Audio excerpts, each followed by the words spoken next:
কারণ দুনিয়ার মানুষের কাছে এটা বলে দিলে তাহলে ঈমান বিল গায়েব না দেখে যে বিশ্বাস করার যে ঈমান, সেই ঈমান আর মানুষের থাকবে না। কারণ মানুষ শুনে ফেললো মৃত ব্যক্তির কাছ থেকে। এই জন্য আল্লাহ পাক রব্বুল আলামিন এই ব্যবস্থাটা করেছেন। আপনারা আমার কথা বুঝতেছেন?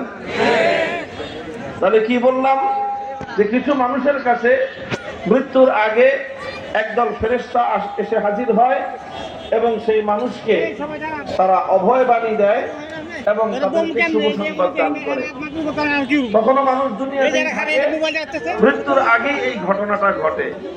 কাজেই দেখবেন কিছু মানুষ মৃত্যুর সময় তারা হাসতে থাকে, তাদের চেহারার মধ্যে একটা আনন্দের ভাব ফুটে ওঠে। কেন ফুটে?